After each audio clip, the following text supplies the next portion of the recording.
আশেপাশে পুজো পুজো লেগে গেছে, বলুন কি ভালো লাগে, এই অনুভূতিটাই তো ভালো লাগে। পুজো আসবে আসবে ওটাই ভালো লাগে, পুজো এসে চলে গেলে সেটা একদম ভালো লাগে না, কেমন খালি খালি লাগে না? যদিও দিওয়ালি আছে, লক্ষ্মী পূজা আছে, বাট আমাদের কাছে তো দুর্গাপূজাটা খুব নস্টালজিক একটা ফিলিং দেয় এবং একটা বড় মহা উৎসব, তাই না? তাই ভাবলাম পুজোর কয়দিন আমি আগে একটু দৈবিক ঘটনা তারপর ভৌতিক ঘটনা, যদিও আজকে ভৌতিক তো নয়, একটা পিএলআর এর ঘটনা তোমাদেরকে শোনাবো, অর্ক পাঠিয়েছে, এবং দৈবিক ঘটনা শোনাবো, মৌসুমী সাহা পাঠিয়েছেন।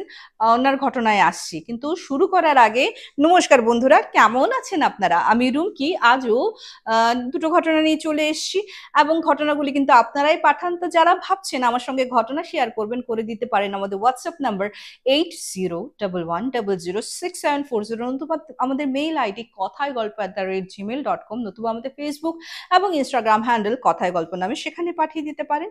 একটাই রিকোয়েস্ট থাকে, ঘটনাগুলো প্লিজ শুধুমাত্র আমাদের জন্য হয়, অন্য কোথাও পাঠিয়ে রেখেছেন বা অন্য কোথাও শোনা ঘটনা প্লিজ পাঠাবেন না, আপনাদের যেমন সুবিধা তেমন পাঠিয়ে দিন। শুরু করছি প্রথমে মৌসুমীর ঘটনায়, আমার থেকে ছোটই, এবং এই ঘটনাটা কিন্তু তোমার নর্থ বেঙ্গলের ঘটনা। মানে নর্থ বেঙ্গল থেকে প্রচুর ঘটনা পাই, আমার মনে আছে নিবেদিতা ও কিন্তু প্রচুর ঘটনা পাঠায়, এবং এর আগে একটা শুট করলাম, সেটাও কিন্তু ওই ওই দিককারই ঘটনা। ঠিক আছে, চলো শুরু করছি। অ্যাকচুয়ালি আচ্ছা, মৌসুমীদের অ্যানচেস্ট্রাল যেখানে ঘর আর কি, বাড়ি আর কি, ওখানে না ওরা শাক্ত মতো পুজো করতো। কিন্তু মৌসুমীর বাবার দাদু, মানে মৌসুমীর বড়দাদু হবে, উনি বৈষ্ণব ধর্ম অবলম্বন করেছেন, এবং ওরা পরে আস্তে আস্তে ধীরে, যেহেতু কাজের জন্য ওরা একটু শহরাঞ্চলের দিকে চলে আসে। তো উনি বৈষ্ণব ধর্ম মানে যখন শুরু করলেন, তো উনি বৈষ্ণব মতে পুজো করতেন, কালী পুজো কিন্তু উনি করতেন না। ওয়ারেস ওনাদের অ্যানচেস্ট্রাল হোমে যদিও কালী মূর্তি পুজো হতো না, ঘট পূজা হতো, কিন্তু মৌসুমীর বড়দাদুর ভাই ওই পূজাটা করেন, এমন না যে পুরো বন্ধ হয়ে গেছে, অ্যানচেস্ট্রাল হোমে কিন্তু সেই পুজো এখনো হয়। তো বেশ সময় যায়, মৌসুমী তখন ধরো কত পড়ে, তোমার বোর্ড দিয়ে 11-এ উঠেছে তখন। মৌসুমীর ঠাকুমা, হ্যাঁ অ্যাকচুয়ালি মৌসুমীর ঠাকুমার শ্বশুর মশাই কিন্তু মানে এই বৈষ্ণব ধর্ম স্থাপন করেন অ্যান্ড মানে গ্রহণ করেন, এবং তারপর থেকে ওরা বৈষ্ণব মতে, ইনফ্যাক্ট মৌসুমীর ঠাকুমা এবং দাদুও কিন্তু বৈষ্ণব সম্প্রদায়েরই দীক্ষিত আর কি। যাই হোক, উনি একটা পার্টিকুলার পুজো দেখা মানে স্বপ্ন দেখা শুরু করলেন যে মা স্বয়ং আসছেন, এসে বলছে কি রে আমাকে ভুলে গেলি, হ্যাঁ কি রে আমাকে ভুলে গেলি, বলে না খালি হাসতেন আর ওনার দিকে তাকিয়ে থাকতেন। তো এটা না একাধিকবার দেখার পর ওনার হাজবেন্ডকে বললেন, তো হাজবেন্ড বলছে জানি না কেন কেন আমাদের মানে ভিটেতে তো পুজো হয়, আর আমরা, ওরা কিন্তু আবার টাকাও পাঠায়, হ্যাঁ, তো কিন্তু কেন বা এরকম হচ্ছে? তো যখন এত বারবার দেখা হয়েছিল, মানে দেখছেন উনি স্বপ্নটা, তখন ওনাদের যে বাড়ির পুরোহিত, ওনার সঙ্গে কনসাল্ট করা হলো যে পুরোহিত মশাই, আমার মানে ওয়াইফ আর কি, মানে দাদু বলছেন যে ওর ঠাকুমা এই স্বপ্ন দেখছেন। তখন উনি মিচকি হেসে বলছেন যে মা তোমাদের হাতে পুজো নিতে চাইছেন। তো বলছে যে আমরা তো বৈষ্ণব মতে, বাবা তো বৈষ্ণব মতে দীক্ষা নিয়েছেন। বলে বৈষ্ণব মতে দীক্ষা হলে মায়ের পুজো অর্চনা হয় না, এটা তো না। বলছে মায়ের পূজা তো শাক্ত মতে। বলছে কোনো মত নেই, মাকে তুমি মায়ের মতো পুজো করো। হ্যাঁ, তখন বলি প্রথা আছে, বৈষ্ণবরা তো বলি দেয় না। বলছে না, কে বলেছে, হ্যাঁ তোমার গরু ছাগল বা রক্তাক্তই কোনো কিছু করতে হবে, ইনস্টেড অফ দ্যাট আমরা জানি কুমড়ো, মানে বাতাবি লেবু বলো, আখ, কলা, মূলো, এসব কিন্তু বলি দেওয়া যায়, 5 রকমের বলি দিতে হয়। তুমি যদি এইসব বলি দাও তাহলে শক্তি পূজায়, দুর্গা পূজা বা কালী পূজায় এই 5 রকমের বলি দিতে হবে, ঠিক আছে? বলছে এটা দিলেও তো হয়। বলছে ঠিক আছে তাহলে কি করা যায়? তো উনি বিধান দিলেন যে এরকম অমুক অমাবস্যায় তোমাদের বাড়িতে ছোট করেই মা মূর্তি আনো, এবং তোমার তো সত্যি কথা বলতে গেলে বারবারন তো বেশি ভালোই, পুজোটা করো না। তো ঠিক আছে, তখন মানে ওনারা ডিসাইড করলেন, আস্তে আস্তে পূজার ফর্দ অনুযায়ী শপিং করা শুরু করলেন, যা যা পুজো সামগ্রী লাগে। এই সময় পূজার ঠিক 3 দিন আগে এই ঠাকুর মশাইয়ের মেয়ের বাড়ির থেকে ফোন আসে যে ওর হাজবেন্ডের একটা অ্যাক্সিডেন্ট হয়েছে, এবং মেয়ে যেহেতু বাচ্চা ছোট ছোট না, মেয়ে পারছে না।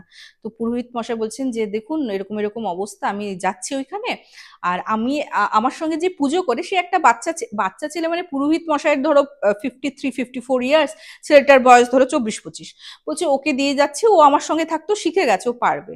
তো বলছে মানে কালী পুজো একটু ভুলভাল হলে তো বুঝতেই পারছেন। বলে না না টেনশন করেন না, ঠিকঠাক হয়ে যাবে।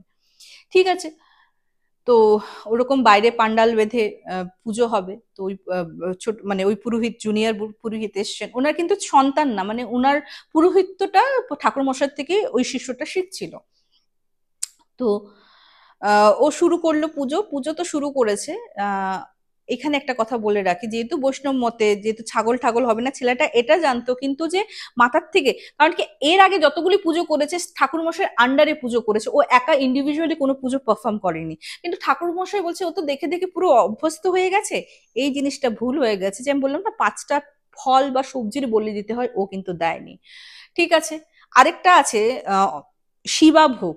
সব ক্ষেত্রে হয় না, কিন্তু ঠাকুরমশাই বলেছিলেন যে ওদের বাড়ির পুজোতে শিবা ভোগটা দিতে হবে। কিন্তু ওই শিবা ভোগটা দিতেও উনি ভুলে গেছেন বা মাথার থেকে বেরিয়ে গেছে। ঠাকুরমশাই নাকি ওই পুরোহিতকে বলে গেছিলাম শিবা ভোগের কথা কিন্তু ভুলবি না, হ্যাঁ।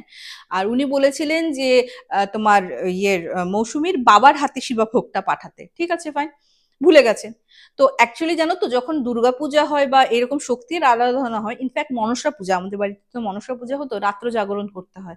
সবাই ঘুমোলে হবে না, অ্যাটলিস্ট মায়ের সামনে একজনের না একজন থাকতে হবে। তো ওদের এক রিলেটিভ মানে মৌসুমীর বাবা তো খুব সারাদিন উপোস ছিলেন, টায়ার্ড হয়ে গেছেন, দাদুর তো বয়সজনিত কারণে। মৌসুমীর এক মামা আর কি বলেছে মায়ের সামনে আমি থাকবো। তো একটা চেয়ারে এরকম, আরেকটা চেয়ারে পা তুলে না শুতে শুতে ঘুমিয়ে গেছে। তো হঠাৎ ধরফর করে উঠে ওই চিৎকার চেঁচামেচি শুরু করেছে। কি দেখে, ওই যে দেখো মায়ের জন্য তো শাড়ি ঠাড়ি দেওয়া হয়, নানা রকম জিনিস তো মায়ের সামনে থাকে, এগুলি সব উল্টা পুল্টা। অ্যান্ড মায়ের সঙ্গে কিন্তু ডাকিনী এবং যোগিনী দুজন থাকে না। ওদের যেমন, ওদের দেখো এমনি পেইন্ট করে দেয় এখানে একটু একটু রক্ত ফোটা, যাতে অ্যাজ ইফ ওরা মানে বোঝায়, এটা ইন্ডিকেট করে যে রক্ত আর কি ওরা খায়। বাট ওদের পুরো ড্রেস যে বাগার ছাল পরে রাখে না, ওগুলি পুরো ড্রেস লালে লাল হয়ে গেছে। ওটা দেখে তো প্রচন্ড ভয় পেয়ে গেছে। তো তখন দেন যেহেতু বললাম ভোর ভোর হচ্ছিল, পুরোহিত মশাইকে ফোন করেন। তো পুরোহিত মশাইকে সব কথা খুলে বলার পর বলছে এটা তো খুবই খারাপ ইন্ডিকেশন দিচ্ছে। তো বলছে ওই পুরোহিত কি বলছে, উনি তো রাত্রেবেলা পুজো করে চলে গেছেন, 1টা 1:30 নাগাদ বাড়ি চলে গেছেন। তো বলছে যে বলি হয়েছিল, ডাইরেক্ট আগে জিজ্ঞেস করছে যে বলি হয়েছিল। মৌসুমীর বাবারা বললেন তা আমরা তো আগেই বলেছি ছাগল মেষ কোনো কিছু বলি হবে না, আমরা বলি প্রথার খেলাফ। তো বলছে না, আমি আপনাদেরকে বলেছিলাম এইসব বলি না দিলেও সবজি টবজি বা ওই চাল কুমড়ো ওইসব বলি দিতে হয়। বলছে না, বলছে শিবাভোগ দেওয়া হয়েছিল বলে না। তো পুরোহিত তো পুরা মহাফেসাতে পড়ে গেছেন। সঙ্গে সঙ্গে আবার ওই পুরোহিতকে ফোন করে তো প্রচন্ড ঝাড়লেন। ঝাড়ার পর আবার ওনাকে ফোন করে বলছে যে আমার ভুল হয়ে গেছিল, ভেবেছিলাম এতদিন ধরে ও আছে তো পারবে, ও পারেনি। আহ আপনাদের আবার পুজো করতে হবে, পুজোটা সম্পূর্ণ হয়নি, ভালো হয়নি। আপনারা মায়ের বিসর্জন দিয়ে দিন, আমি আসছি, এসে তিথি দেখে আপনাদেরকে পূজার বিধানটা দেব। তো ওরা তো ভয় পেয়ে গেছে কোনো অমঙ্গল হবে নাকি। বলে না না, অমঙ্গল যাতে না হয়, পুজোর আবার আয়োজন করতে হবে। আর আমার মানে ওনার জামাতার পা ভেঙেছে অ্যাক্সিডেন্টে। তো বলছে ও মোটামুটি আমার মেয়ে ম্যানেজ করে নিতে পারবে, আমি আসছি, পুজো আমি করব। উনি আসছেন, আসার পর যেহেতু অমাবস্যায় করার কথা, তো মিডিলে না অনেক রকমের এমন তিথি ছিল যে পুজো করার জন্য আইডিয়াল ছিল না। তো নেক্সট পূর্ণিমায় বলছে পূর্ণিমাটা ঠিক আছে, পূর্ণিমায় করা হবে। এবং পূর্ণিমায় উনি নিজের হাতে কিন্তু সব পুজো করেন। এবং পুরোহিত মশাই বললেন যে একটা কথা তোমাদেরকে বলছি, যেহেতু তোমাদের বংশ পরম্পরাগত, হ্যাঁ অ্যানসেস্ট্রাল হোমেও হচ্ছে, বাট তোমরা এখানে তো তোমরা স্থায়ী বাসিন্দা হয়ে গেছো, বছরে অন্তত এই পূর্ণিমার দিনেই তুমি পুজোটা করো। আর মা কিন্তু চাইছিলেন অমাবস্যা না পূর্ণিমাতে পূজা হোক, তাই কিন্তু এই পূর্ণিমাতেই পূজাটা হলো। আমি কিন্তু এই ইন্ডিকেশন কালকেই পেয়ে গেছি, মানে উনি বলছেন যে আমি মায়ের আদেশই পেয়েছি যে এখন থেকে এই পূর্ণিমাতেই তোমাদের বাড়িতে কালী পূজা, মানে পার্টিকুলার এই মাসে, যেই মাসে আর কি পূর্ণিমাটায় ওরা পূজা করেছে, প্রতি বছর এই মাসে এই পূর্ণিমাতেই পুজো করবে। তো যাই হোক, তো যেটা আমাকে মৌসুমী বললো যে দেখো দিদি, মানে এমনিতে সব ঠিক ছিল, কিন্তু মায়ের হয় না আশীর্বাদ যে বোঝা যায়, সত্যি আমাদের ঘরের মধ্যে কিন্তু মায়ের আশীর্বাদটা আমরা ফিল করতে পারি।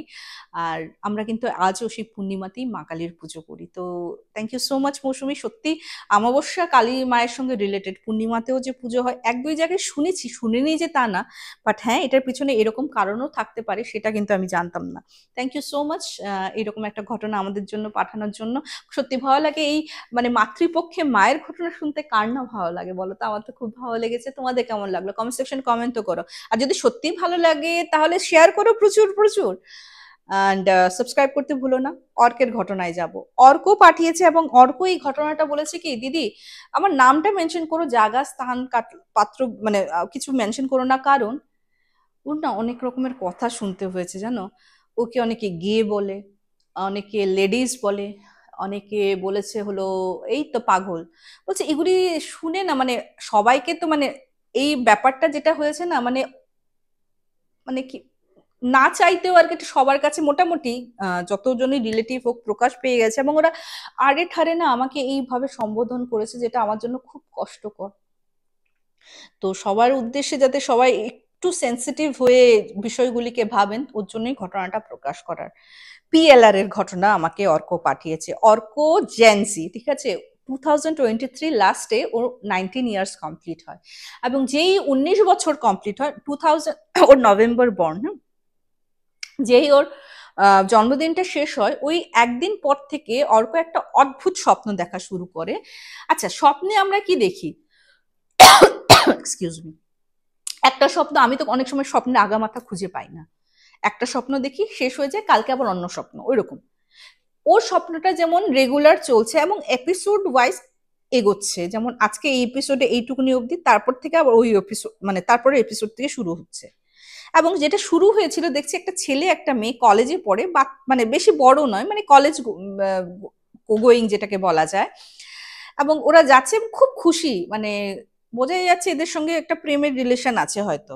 এবং অর্ক বলে আমি জীবনেও এদের মুখ দেখিনি, মানে জীবিত দশায় আমার মনেই পড়ে না এরকম কাউকে আমি চিনি বা দেখেছি কোনোদিনও, অজান্তে মানে অচিনে কি ভাবে হলেও আমি দেখিনি কোনোদিনও, কিন্তু মনে হচ্ছে কি দুজনই আমার খুব চেনা পরিচয়, ক্লোজ। তারপরের দিন দেখছে যে ছেলে মেয়েটা যেমন একটা নদীর ঘাটে বসে আছে, নদীটার নামও জানে না, বাট নদীর ঘাটে বসে আছে এবং একটা রোমান্টিক কথাবতন চলছে যেখানে দুজনকে খুব খুশি মনে হচ্ছে দেখে।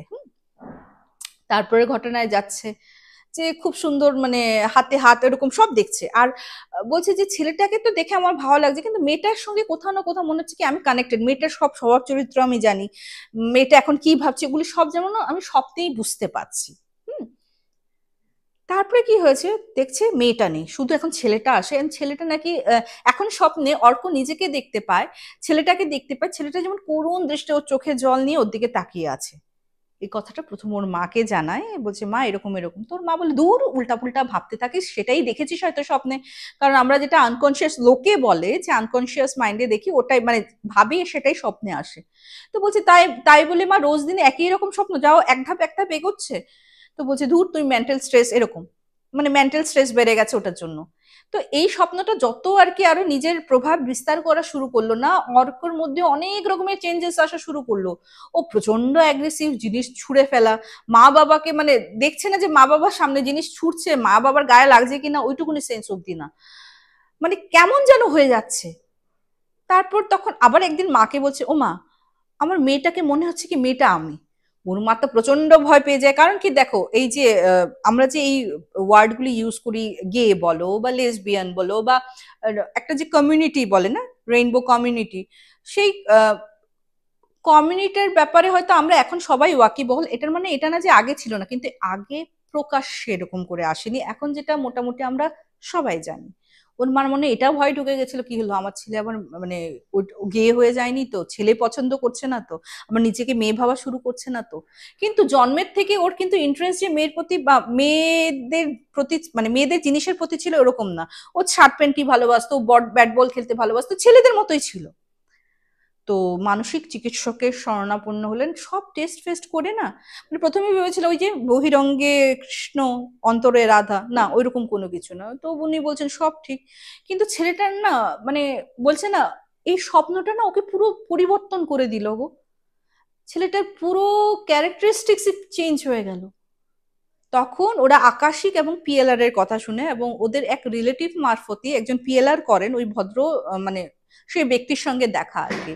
তো সেই ব্যক্তি তোমার ইয়ে পিএলআর করায়। আচ্ছা এই ক্ষেত্রে একটা জিনিস আমি বলছি, যারা পিএলআর করেন যদি দেখে থাকেন আপনারা প্লিজ বলবেন, ওর কিন্তু প্রথম দিনই হয়নি ওর, কারণ ও কনসেন্ট্রেট করতে পারছিল না, ওই জায়গায় যেতেই পারছিল না।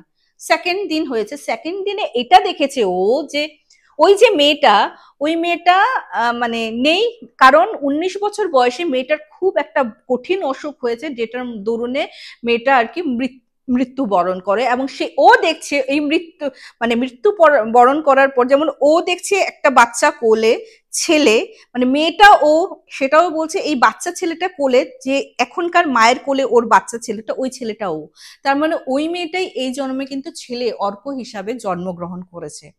তখন যে পিএলআর করছিলেন উনি বলছেন যে ছেলেটার নাম কি, বলছে ও বলছে যে ছেলেটা আর কি আর জন্ম হয়নি, হ্যাঁ ওগুলি সব বৃত্তান্ত দিচ্ছে, ছেলেটার নাম এটা, গোত্র এটা, কোন স্টেট থেকে, এভরিথিং বলে দিয়েছে। যখন এই সেশনটা শেষ হলো তখন যে পিএলআর করছিলেন উনি বললেন যে ওই তুমি তো সব ইয়েই দিয়ে দিয়েছো, ওই ছেলেটার নামে তুমি শান্তি সস্তায়নের পুজো করো, ঠিক আছে। আগের জন্মে কিন্তু ও বেঙ্গলি কমিউনিটির ছিল না, হ্যাঁ মানে ছেলেটাও ছিল না, অর্কও ছিল না। তো বলছি তুমি করো পুরোহিতের মতো, মানে শান্তি সস্তায়ন সংস্কৃতের মন্ত্র একজনের উদ্দেশ্যে তুমি করছো তো সেটা ও ঠিক পৌঁছে যাবে। তো ঠিক ঠিক ওর মা একজন পুরোহিতের সঙ্গে কথা বলে আয়োজন করা হলো। পুরোহিত তো প্রথমে বুঝতেই পারছিল না ব্যাপারটা কি, যখন ভালো করে বিস্তারিত বোঝানো হলো উনি করলেন, এবং তারপর থেকে নাকি এই স্বপ্ন দেখা বন্ধ হলো। কিন্তু এই পিএলআর করানোর আগ অব্দি ওই ছেলেটা আসতো করুণ চোখে অর্কের দিকে তাকিয়ে থাকতো। তো যাই হোক পিএলআর এ কি হয় জানো তো, বা আকাশিক রেকর্ডে, মানে প্রবলেম আমাদের জীবনে সবার জীবনে কিছু না কিছু তো প্রবলেম আছে, কিন্তু প্রবলেমের সলিউশনটা আমরা হয়তো এমন আমাদের কার্মিক যে ডেপথ থাকে বা কার্মিক রিজন, বা এই ক্ষেত্রে যেমন প্রেমের একটা ছিল, যেহেতু ওর জন্ম হয়ে গেছে ওর প্রেমিক রয়ে গেছিল, ওই টানেই কিন্তু ওর প্রবলেমটা হচ্ছিল, এবং ওটাকে যখন ও ঠিক করলো এই জন্মে কিন্তু অনেকটা রিলিফ পেয়ে গেল, ওটার জন্যই কিন্তু মেইনলি এইসব করা। তো যাই হোক অথেন্টিক হলেই ভালো হয়, তো ওটা যাচাই করে কিন্তু, যে কেউ যদি ভাবো প্লিজ যাচাই করে নিও, হ্যাঁ ওর ইয়ে ভালো ছিল চেনা পরিচিততে করতে পেরেছে আর কি, তো একটু যাচাই করে নিও। তো এই ছিল অর্কর পাঠানো ঘটনা, আমার তো প্রচন্ড অদ্ভুত লাগলো। এর আগে আকাশিকের বলেছি 3-4টা ঘটনা, এই পিএলআর নিয়ে প্রথমবার আমার চ্যানেলে ঘটনা আসলো।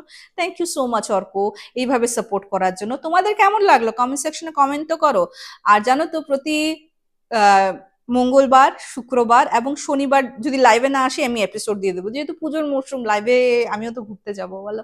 তো চলো আজকের এপিসোডটা এখানেই শেষ করছি, খুব তাড়াতাড়ি আবার তো দেখা হবেই আরো ঘটনা নিয়ে। তো আজ এইটুকুনিই থাক, নমস্কার।